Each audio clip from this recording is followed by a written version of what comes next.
Hello and welcome to another episode of Growing Up B2B. I'm your host, Ed Delia. I'm the second generation president of Delia Associates, the growth advisory and activation firm focused exclusively on family-owned B2B companies. Today, I'm joined by Stephen and Randi Goldberg of Sun Business Valuations. Stephen is the founder and managing partner of Sun Business Valuations and has spent more than 3 decades helping business owners understand one of the most important and often misunderstood aspects of ownership: what their business is actually worth. Having valued more than 4,000 privately held and previously facilitating the sale of more than 250 businesses, he brings a unique perspective that blends valuation theory with real-world transaction experience. Joining him is Randi Goldberg, Vice President of Operations. Before coming to Sun Business Valuations, Randi spent nearly 20 years at Goldman Sachs, where she held leadership roles in financial management, strategic planning, and operational improvement. Together, they bring both entrepreneurial and institutional perspectives to helping business owners prepare for very important financial and strategic decisions. And for many family-owned businesses, the company represents the largest, if not one of the largest assets. Yet surprisingly, few owners truly understand what creates value, what erodes it, or how to prepare the business for the next generation. So Stephen, Randi, welcome to the show. Welcome to Growing Up B2B. Thank you so much. It's Thank you, great to be Ed. here. Good to be here as well. Great having you both. So we'll start with, got a lot of questions for you both. We'll start with Stephen. Sure. So for any of our listeners who are not familiar with Sun Business Valuations, can you just kind of tell us in your own words what the firm does and the types of companies or owners that you typically serve? Sure. Yeah. At Sun Business Valuations, we're a nationally certified business valuation company, and we established, Sun to provide, credible, defensible business valuations for business owners that are going through some significant financial decisions, lifestyle changes, and key transitions in their life. So we work with all types of privately held companies, and we do business valuation for a wide variety of purposes. But at probably 80% of the business valuations that we do have to do with either partnership matters like partnership buyouts, partnership disputes, um, people going through a divorce, and needing to have equitable distribution and needing to understand the value of their company. People considering a business sale, which is a once in a lifetime endeavor, and really needing to understand business value in order to best approach that sale fully informed, and prepared. And people that are doing estate planning and many times looking to transition a business to the next generation and needing to do business valuation for tax reporting purposes. So for all these reasons, we do business valuations of companies to help them achieve these objectives. By the way, it sounds like none of those are emotionally charged in any way whatsoever, right? Nobody gets high energy, high emotions running when these types of projects are in play. Is that right, Randi? Or does some of that show up from your clients when you're in the middle of evaluation? In your role, do you feel Yeah, like? no, I think they're all emotionally charged. Yeah. Stephen is more on the client end, but I would say in general they're pretty emotionally charged. Hmm. Would you And agree, thankfully, Stephen?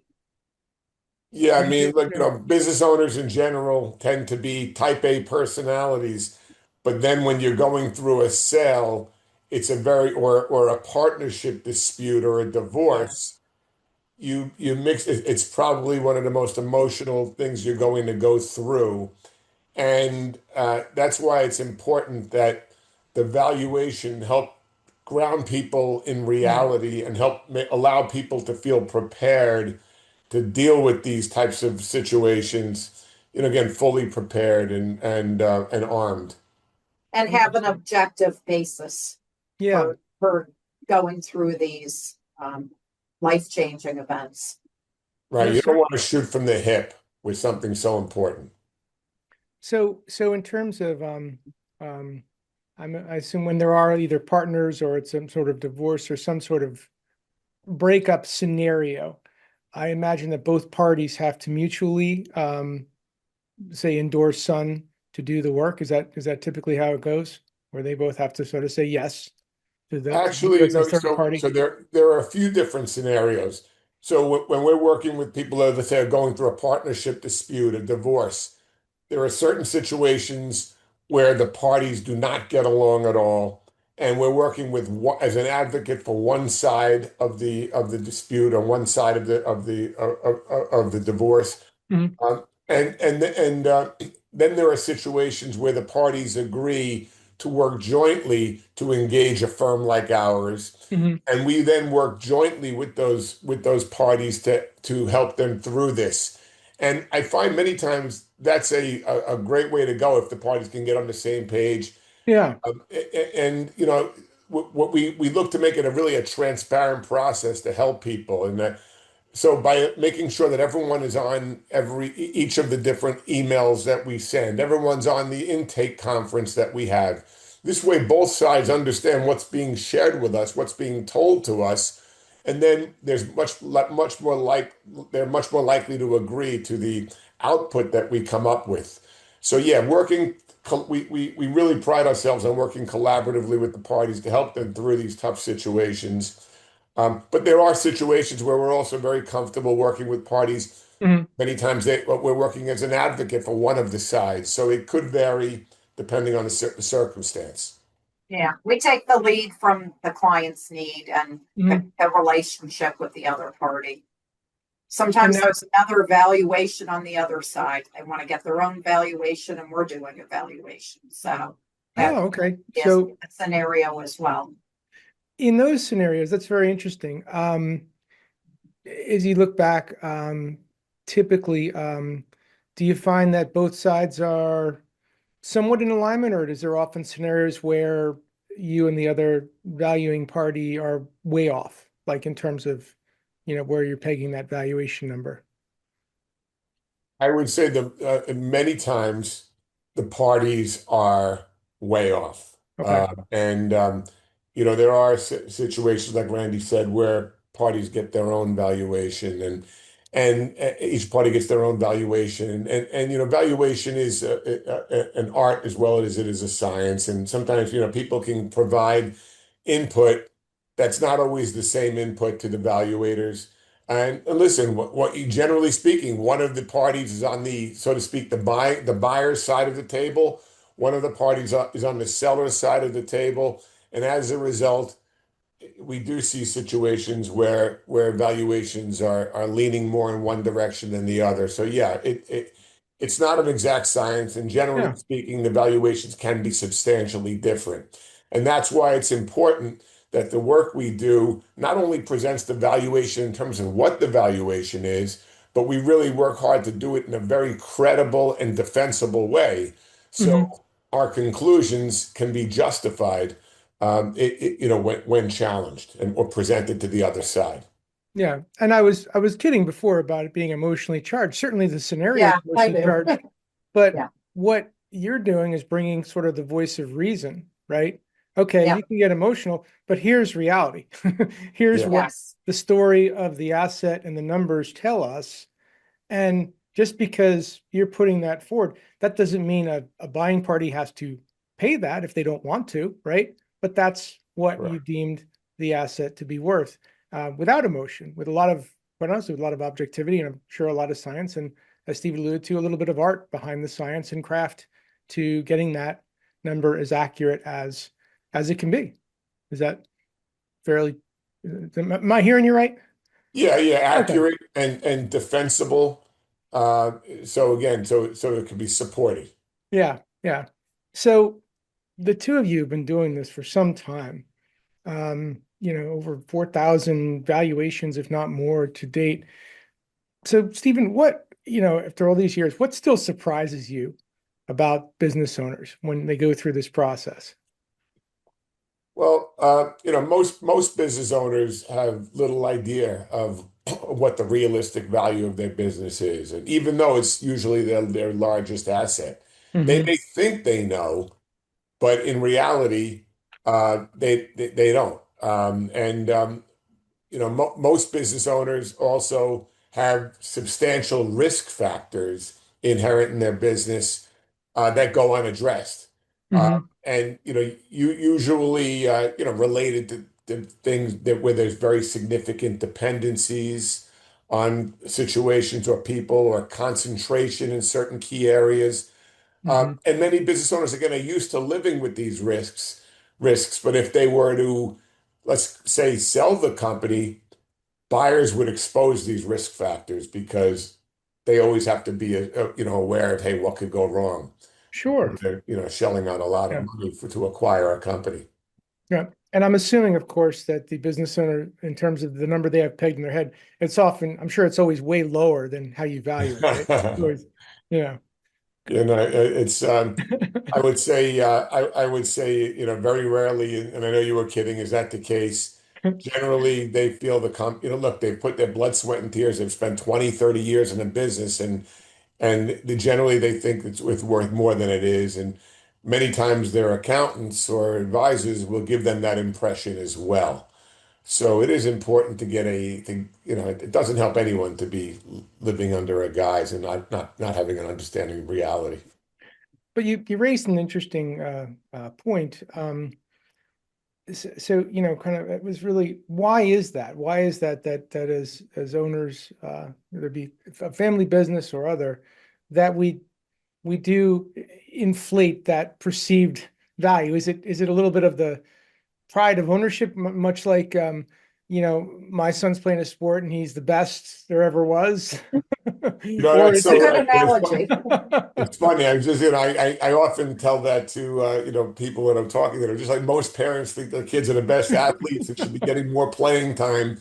Almost all business owners have an inflated sense of value. Hmm. Hmm. So yeah, no, I guess it's because of all that's went into it. But it is important that business owners get a dose of reality about the true value of their company so they can really make informed decisions, based upon reality.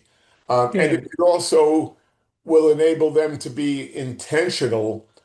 If they understand the reality, it enables them to be intentional early on about what they can do to modify that reality, as opposed to, having any kind of false sense of knowledge about the value of their company. So it would probably be safe to say,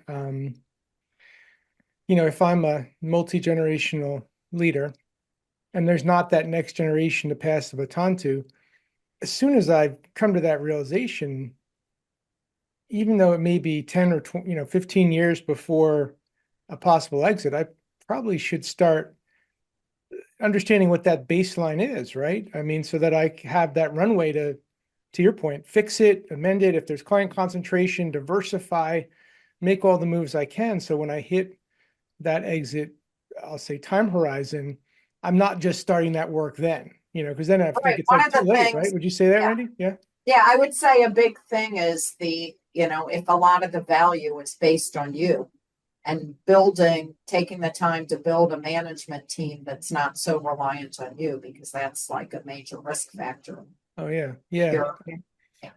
I'm sure you run into that a decent amount where there's sort of an overload of owner dependency on the Yes. business operation. And if the owner goes, some perceive there goes a big chunk of the value of that entity. Is that accurate? Yes, Yeah. that's a big Yeah. factor, owner Yeah. dependency. And it does increase the value, like Randy said, when you build out a management team. But also what it does is it really helps a business owner, um, while they own the business, have a better quality of life, less stress, less risk. So, you're not only improving value, but you're also making the experience better as a business owner when you do some of these things that do improve value, because as I said, it does improve quality of life and just less risk to worry about. Mm. You made a great point before that I wanted to highlight again is you said that the business may be operating with some form of risk concentration, maybe it'd be overloaded in an industry or maybe even with a particular client. But over time, our we kind of become desensitized to that risk. So it could have been that way for 10 years or 15 years, and you just get used to it. But that doesn't make it right. It just means that, we've developed a thicker skin to that Correct. unfortunate reality. It doesn't change it.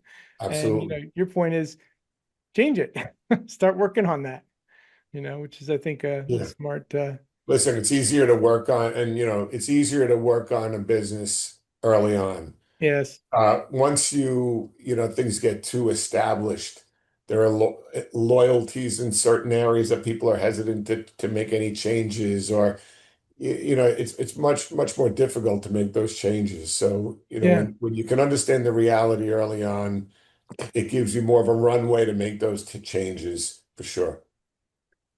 So, wanted to shift gears a little, ask a question to Randy. And I didn't realize this until right before we talked on this episode, but that your track record with Goldman Sachs, 20 years there before Yeah. taking the plunge and saying, all right, I'm going to work with Stephen. So talk a little bit about that, like from moving from that large kind of institutional finance to now a family-owned business yourselves. And I understand there's two other family members in the form of canines that often frequent the office. Yes. Now, it was a very interesting transition, I have to say.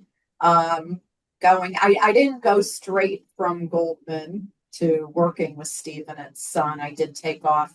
Our kids were in whatever elementary school at the time, so I did take off a few years Yeah. to kind of get really involved with the schools and different things that I wasn't able to do while I was at Goldman. But definitely a major change going from a big global public company to a small family owned business. I guess one of the big things that stood out is you wear a lot more hats. So I'm involved with operations and marketing and HR, and where in Goldman you had massive departments for each of those things. And as something was wrong, you call this person, call that person. So that was a major change, but it's kind of fun. And it's also really kind of fun being involved from start to finish in processes. Not, things are a little bit more fragmented in a large company.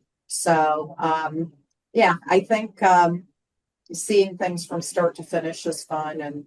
And also, I guess you also learn to take advantage and find better ways to do things, outsource certain things, outsource the payroll, figure out better ways to send. I remember we used to send proposals out one at a time, attaching our proposals. Now we have a really good proposal system and different things like that, automating all our billing. So you definitely got to take advantage of technology and potentially outsourcing different things. Because he can't be a master of everything, but it was quite a change. But it's been great. It's been really fun. We stay in our own lanes for the most part.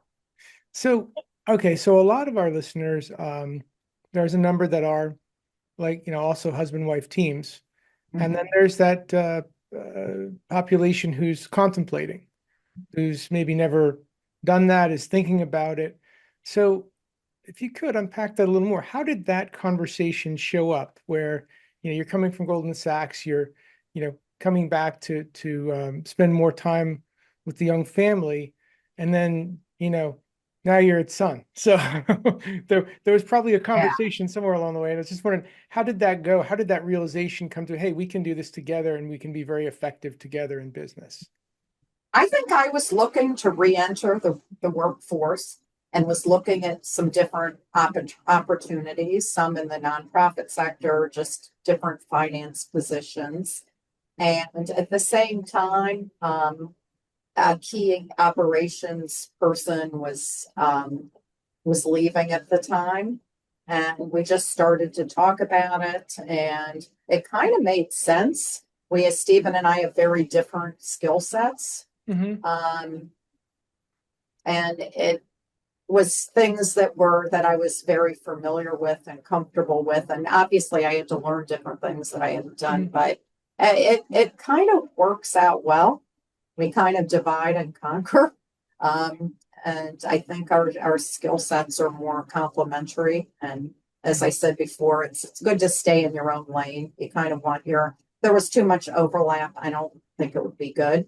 Yeah, yeah. And, And it seems that the if he successful tried to boss me around, it wouldn't be good. He doesn't do that. So that's good. It works out pretty well.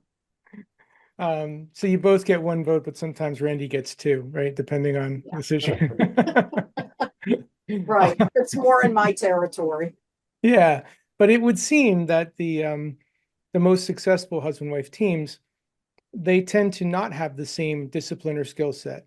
Commonly, they Yeah. have very different and distinct Yes. skill sets, and there's that recognition of that and open dialogue of that, and I think that allows the ability for you to stay in your own lanes and be very effective, because then the backdrop of that is this incredible foundation of trust. Yeah.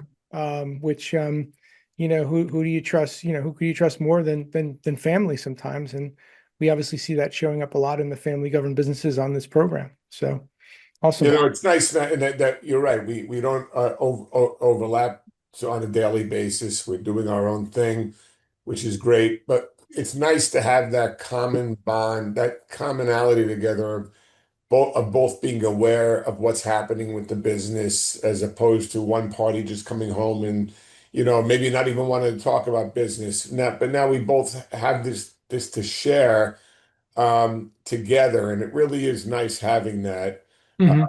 common bond that it's difficult to have just by telling someone about your experiences. Is much better when we're both experiencing it together. So it has been it's been about 12 or 13 years now, Rand, is that right?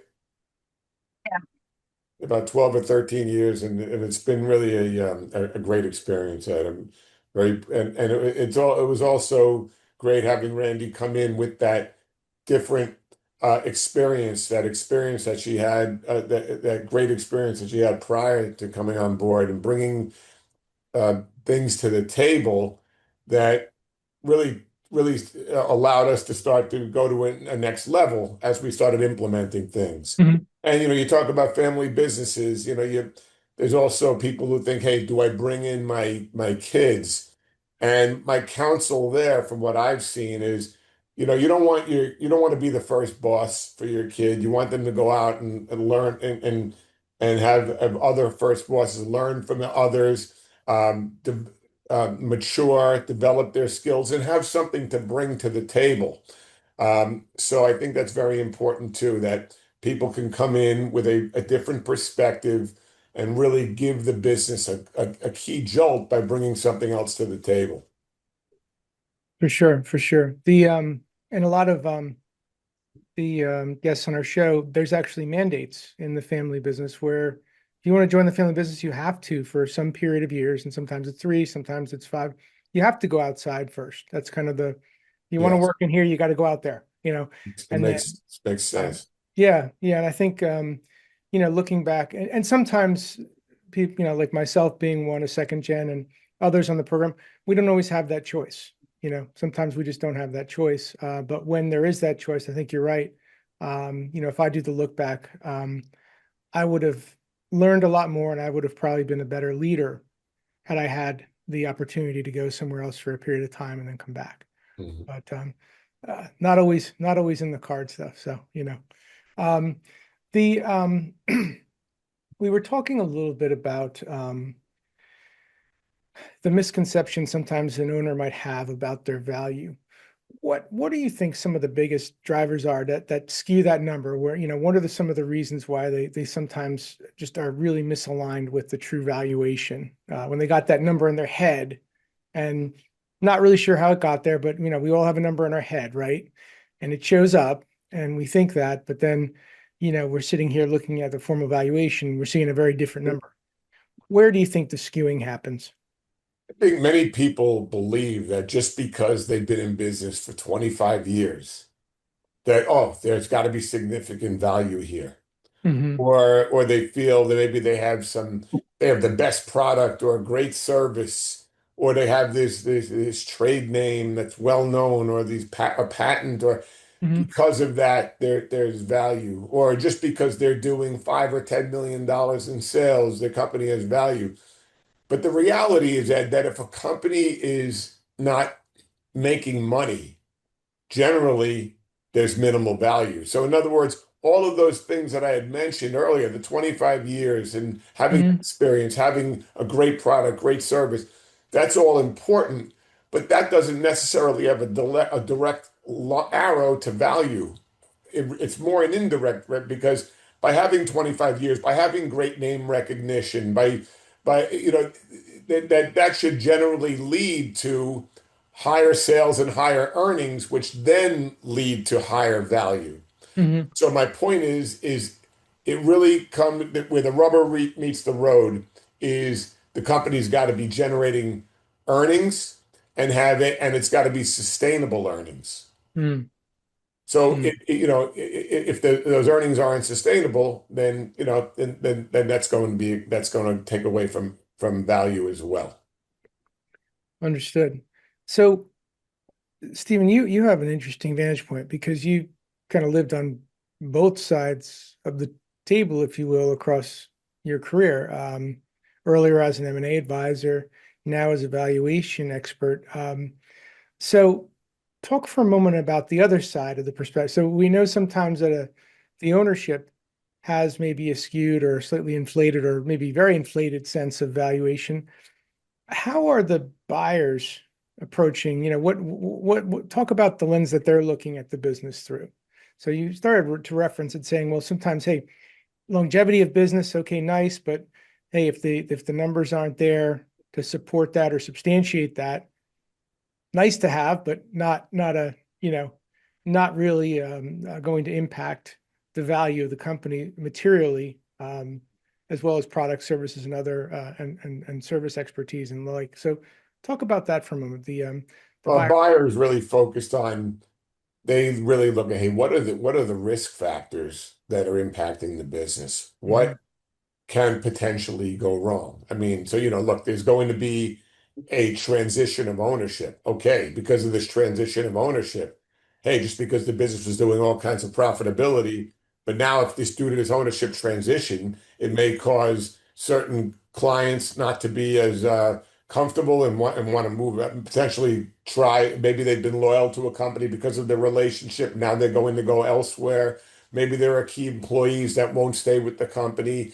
So the buyer has to really have an understanding or be concerned about, hey, what can happen and how can we be sure or be relatively sure that these changes aren't going that there's not going to be significant changes that are going to hurt the Mhm. company. And that's why as a business owner, if you're able to already address that in advance by having a team that's not directly tied to the owner who's going to be leaving, things aren't going to change so much upon a transaction.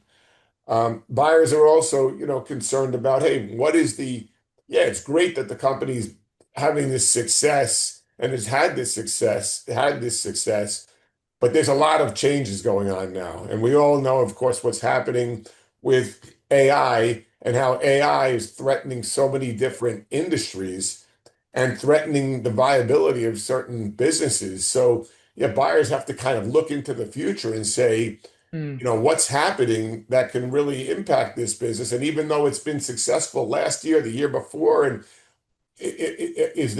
do I have to be concerned about what's going to happen a year or two from now? So that's really the way a buyer has to think. It's not being negative. It's being really able to be prepared and make sure they know what they're getting into. That's a great point, especially around um, the pace of technology. Whereas I think it's starting to you know diminish the value of history, for a business. So you might say, hey, Yeah. we've been this great business for 50 years. However, if you happen to be in a space that's going to be disrupted substantially by some new technology or some new Right. innovation, you could be in business for 100 years. And if you're not preparing for that shift or have the agility to navigate that shift, it doesn't really matter, right? I mean, you're going to be impacted, right? Question about, because I'm even thinking about my experience, which goes back obviously a long time when this business was valued. When you prepare a valuation, do you offer some of that insights and commentary as part of that? Do you get into a conversation with them about, not just here's what the numbers are, but here's why, and here are some things to think about? Like, do you offer that up as part of your consult with Yeah. a party? Yeah, when we value a company, we not only look at the financial performance of the company, we also look at the industry, what's happening in the industry, what the trends are in the industry, the risks in the industry, but also we look at the qualitative factors of the business. For example, have a scorecard where we rank about 25 different qualitative factors about the business that address this, risks and sustainability of earnings and predictability of earnings. Mhm. So absolutely, we look at the qualitative factors as well as the quantitative factors. It's key in valuing a company and being able to substantiate that value. So yeah, we often have conversations when we're taking our clients through the valuation. We'll often give them some guidance into some areas that they may want to work on, even though that's not what we do. We don't Mhm. have a consulting firm that's looking to help them build value, but just the work we're doing together gives them a little bit of a roadmap in that area. Yeah, I'd have to think it would open up some clues or some cues that are worth seeing. So Yes, without a doubt. um, putting aside the, let's just say if there was an inflated perception of value and okay, here's the reality shock. Once you get past that, there's probably some really good information about okay, so what do you do about that? Yeah, What must you do about that? So in that sense, it's a very healthy exercise for the leader for sure. yeah. Um, so I wanted to turn it back to Randy. From an operational and a financial perspective, what separates companies from those that are truly building enterprise value from those that are just kind of plugging along and maybe generating some annual profits, but just not really growing, scaling in more of an enterprise fashion? Actually, Randy, mind if you want, I'll Yeah, handle it. sure. Because I know, and I don't mean to interrupt, but that's more something, that I've had a lot of experience. In Stephen's lane. Yeah, so I'm to my lane. Okay, I got the wrong lane. I'm sorry. No, no, no. But I think the biggest driver of enterprise value is a company's profitability, a company's earnings.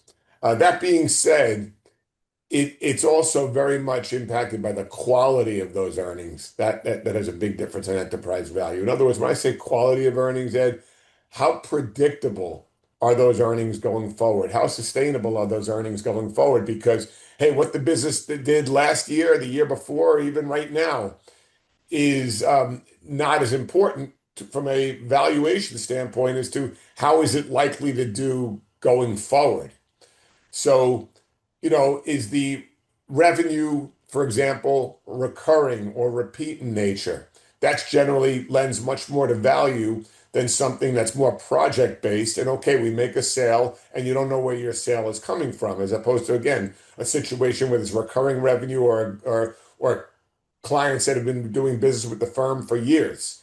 Having diversified revenue is very important. So no single event is going to happen that's going to significantly hurt a company. If you listen, you could have two companies that are generating $2 million in earnings each, and one company has 200 clients, no one client being more than 8% of the business, and another company having a client that's a 40% client, and another one that's a 30% client.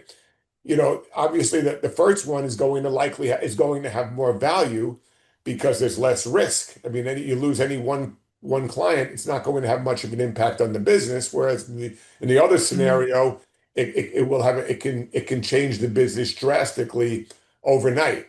Mm. Um, Same thing with being reliant on a key employee. If what you want to have backup, so no one situation can hurt the business overnight. So insulating and also insulating from technology that's threatening the sustainability and revenue of the company by diversifying and just being aware of of what's coming down the road. So those are all factors.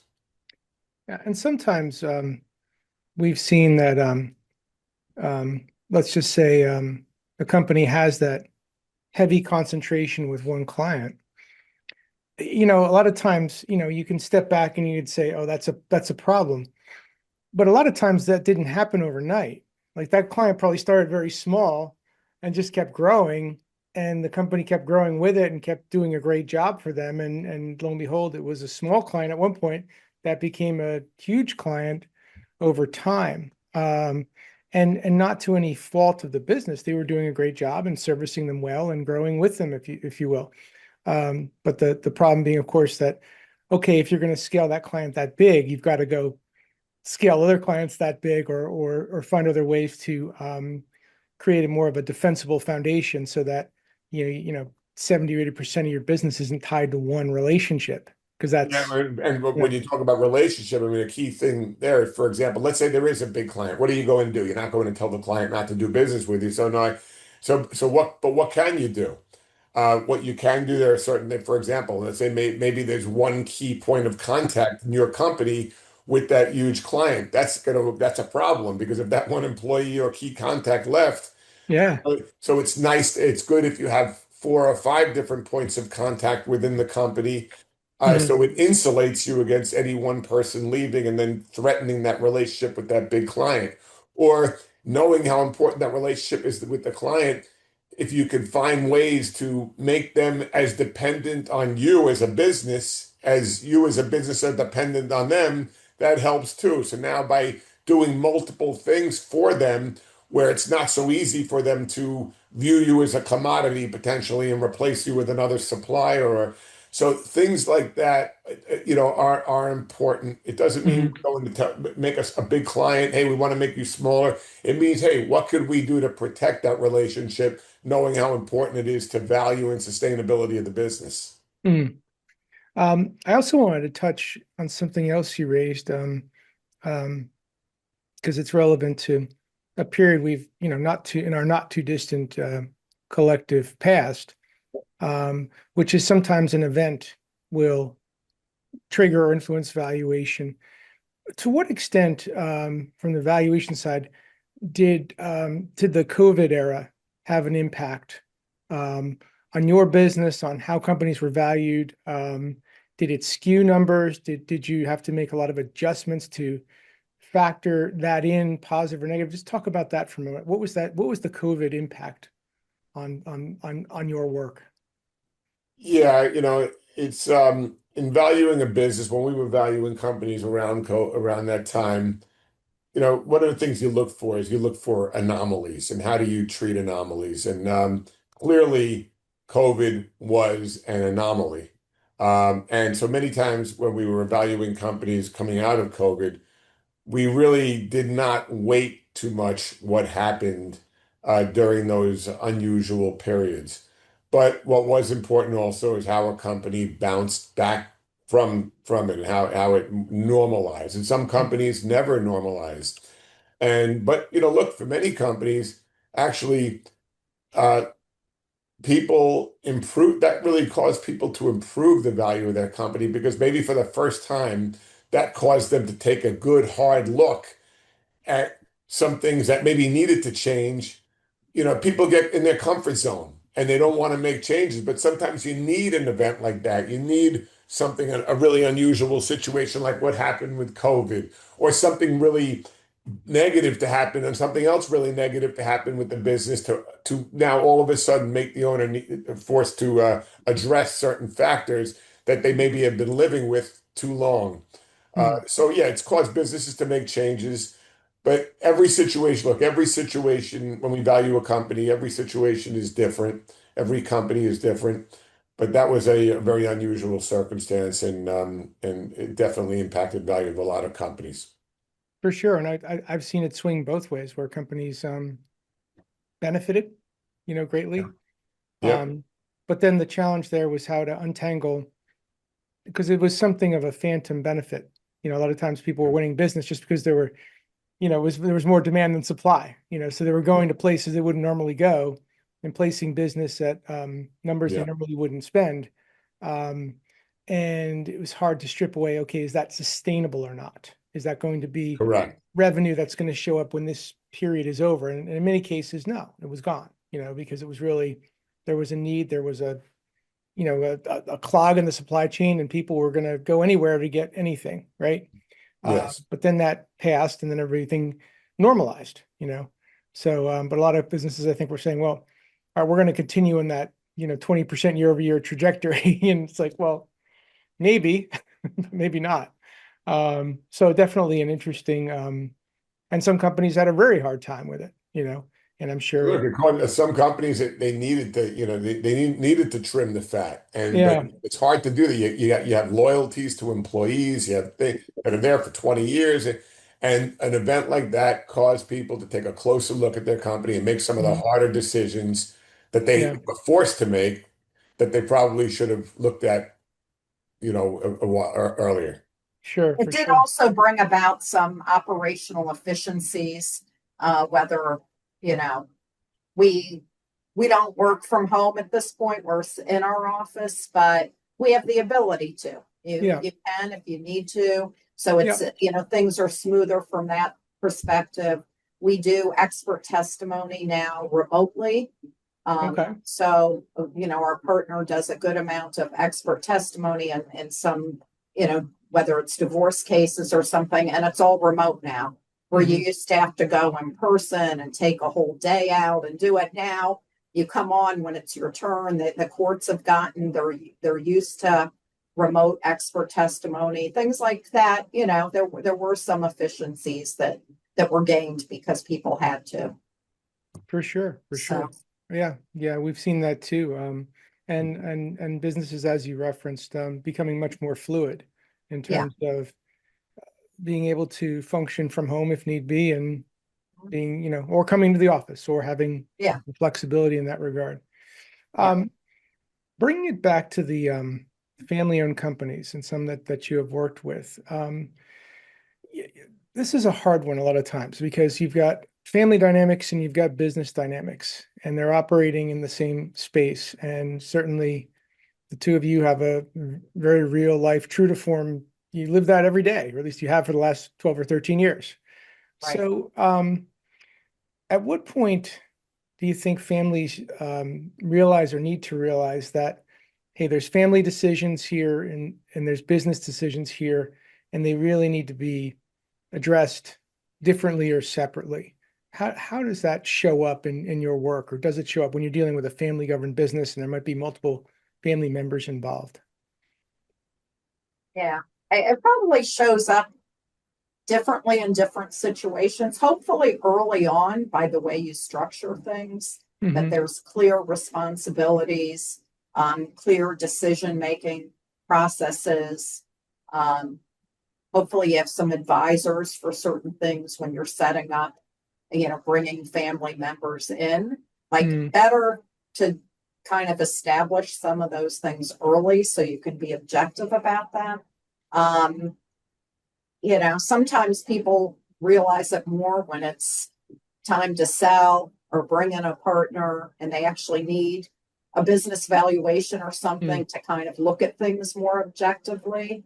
Um, but I think the more that's kind of set up on the yeah, onset, the better yeah, things work out, where there's clear responsibilities and processes and um, ways of making decisions as part of, partnership agreements and things like yeah.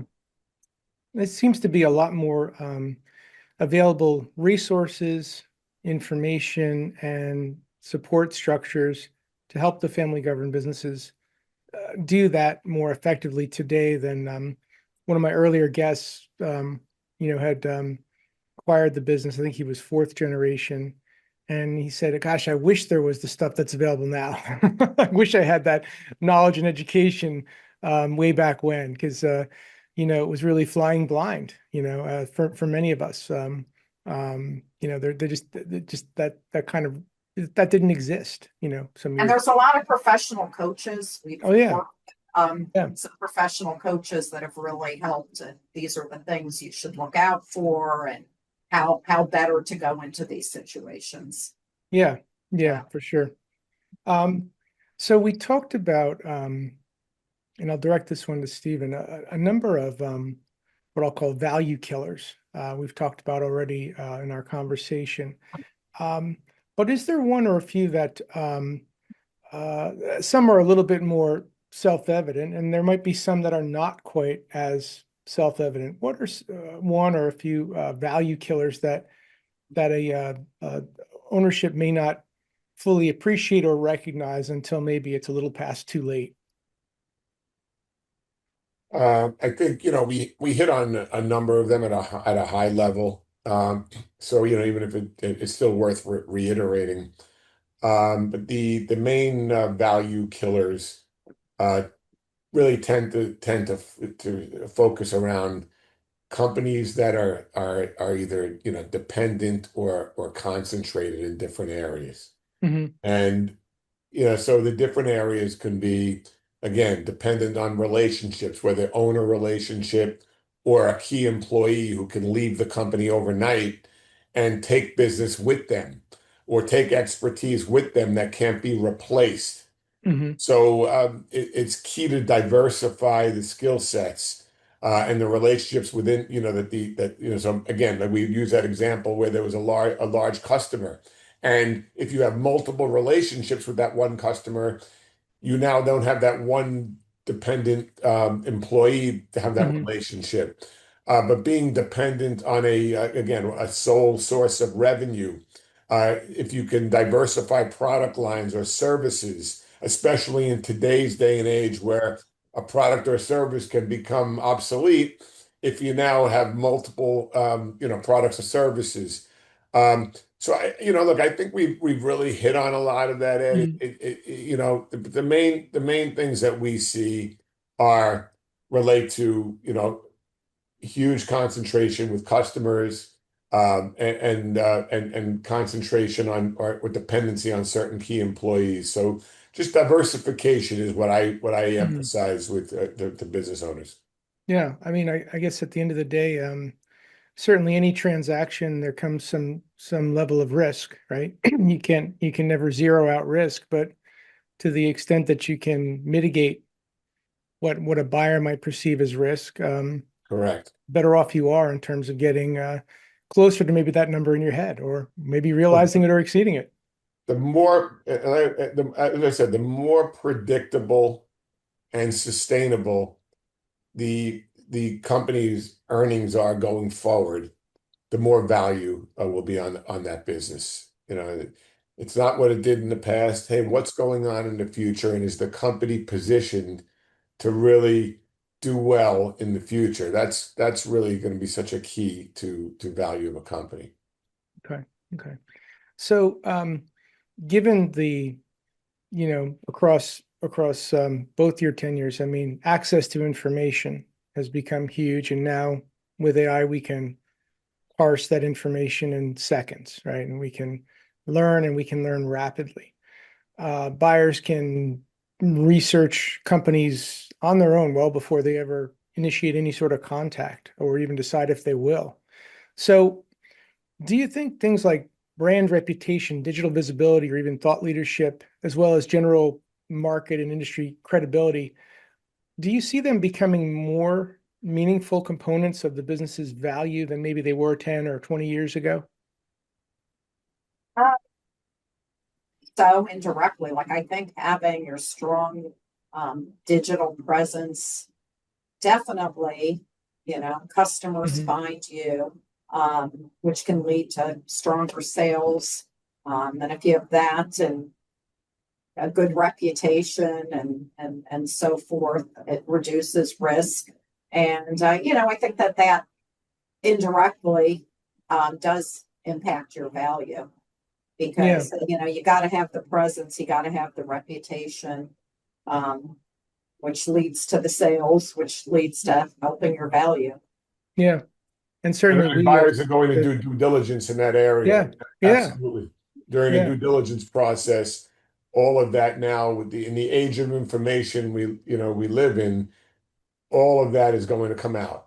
So, it is important to address those factors, early on. But at the same time, listen, people may say, you know what, this company is doing what it's doing, and yet, I think if we can still improve at these areas and just make the company that much more valuable. Mm. Yeah. I mean, sometimes I'm not sure if I'm looking at it the right way, but almost liken it to, if you were preparing to sell your home, and it needed some paint, it needed some touch up, there was some clutter, you'd probably address those areas, you'd clean it up, you'd dress Yeah. the house for sale. And I'm wondering, businesses, sometimes we've seen that are in that 5-year horizon of potential exit are similarly kind of dressing up the business for sale, making it Yeah. look as good as it can. And would you agree with that? Well, you know what, Ed? It's funny you say that because many business owners, they wait until they're ready to think about a transition or selling to clean that up. But you know what? Wouldn't it have been nice if while they were living in that house, for use that as an analogy, why not, if they would have done it, all those improvements 10 years ago and they could have enjoyed it while they're there, save Yeah. the business. Wouldn't it be nice if they would have addressed some of these factors early on, made the business less dependent on them, brought in some other key areas of management, which would have made their quality of life and better along the way. So why wait until a major event? Why not do it early on so you can enjoy it while you're there and then be better prepared when there is a major event? Hmm. And I try to make that argument many times a day, and sometimes I'm successful and sometimes I'm not. Sometimes it's human nature to wait. Yeah. you And I know, think having a strong digital presence, like you see some older companies that haven't invested in that, and you really need to. That's how yeah, customers find you. And it's kind of yeah, a big deterrent. When you're thinking about using a company, you want to read about them, you want to, you want to find them. yeah, So that's important. yeah. I mean, when we do know, when a leader has confided that, they are in that window horizon, it also elevates our thinking to say, okay, yeah, we want to be attractive to customers, future customers, employees, but also let's be also attentive to how we're positioning this for future sale. And if Yeah. we're making this look appealing to maybe a bigger fish or some other institutional buyer that would say, yeah, if not to acquire, then maybe even make it the platform of their acquisition, that they can Right. build upon, which would certainly elevate that value, I would say, at close. Or do things to put the company in a better position, even if it's going to go to and it's not going to be a sale, but it's going to be the next generation or Sure. going to be something Yeah. where management takes over. It is, no matter what the scenario, you want to pass the baton of a healthy company and do the things that will help it, whether it be a sale or a transition within. 100%, 100%. So, Randy, I'll direct this question to you. So, a lot of our listeners are also young people at the crossroads, right?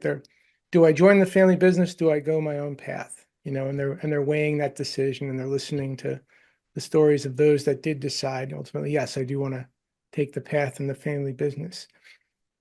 As you look at this rising generation, um, what do you think is an important leadership trait for them to possess to function in the now and in the future? What do you think is important for that next generation to be thinking about?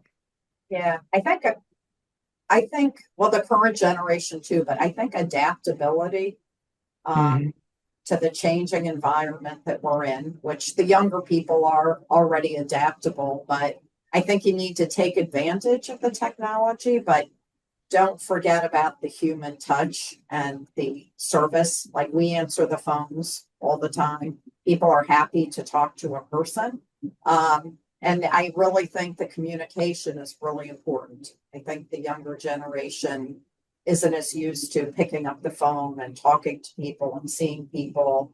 And I think that's really important. I think customers, that's one of the things that we hear in our reviews from customers all the time is they like the human touch. So I think that's really important.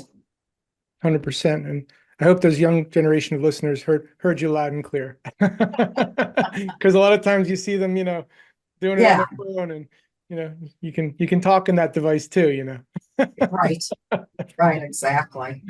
So gosh, I feel like I could talk to the two of you for hours, if not days, on this subject, and we may actually ask you to come back because so many more questions for you, but we do have to wrap up. So last question I'll ask, Randi, if any of our listeners wanted to connect with either of you or reach out and learn more about Sun Business Valuations, what's the best way for them to do that? Yeah. Give us a call, send us a note. They can go on sunbusinessvaluations.com and just click on a link to set up a time to talk to Stephen. Phone numbers are on there. I don't know if it's going to be part of this video that you're going to share our contact information, but give us a call or send an email and we'd love to talk to them. Awesome. And yes, all the contact information for our listeners will be in the show notes, so not to worry. Yeah, I want to reiterate what Randi said, that we welcome having any exploratory conversation with anyone thinking about and wanting to better understand valuation and what's involved with the process, the timing of it, cost of it, whatever they want to know. We welcome having exploratory conversations. So, please feel free to reach out to us. And apparently, according to Randi, if somebody does, a human will actually pick up the phone and talk to them. Yes. Great too. Absolutely. Definitely. Very refreshing. Definitely. We have a great team. So, yeah. So just to wrap it up, what really stands out from both of your perspectives, and thank you for your candor and your discussion of this was fantastic, but that business valuation is not just about preparing for the sale. It's really about understanding what creates value, protecting what many of us have spent years building, sometimes across generations, and really being in a position to make better decisions long before an event transaction were to take place. Now, for family-owned businesses especially, valuation is much more than a financial exercise. It's really a strategic one. It informs growth decisions, succession planning, governance, even ownership transitions, and ultimately the legacy that a family-governed business hopes to leave behind. So Stephen, Randi, thank you both for sharing your experiences and your perspectives today. Again, we've been speaking with Stephen Goldberg, founder and managing partner, and Randi Goldberg, vice president of operations at Sun Business Valuations. And again, I'm your host, Ed Delia, and this has been another episode of Growing Up B2B. Thank you so much for listening, and we'll see you next time. Randi, Stephen, thanks so much for joining us today. Thanks for having us. Thank you very much. Really appreciate the opportunity. Hey, thanks so much for tuning into Growing Up B2B. To explore more episodes and insights, visit podcast.delianet.com. And if you've enjoyed this episode, please give us a rating or review on your podcast platform of choice. Having worked with hundreds of family-led businesses across my career, and being a second-generation leader myself, I'm on a mission to help every family business I meet achieve next-level growth for their organization. So feel free also to connect with me on LinkedIn and let's support each other. You can also find out more about my company at delianet.com. Again, I'm your host, Ed Delia, and thanks so much for joining us today. Take care.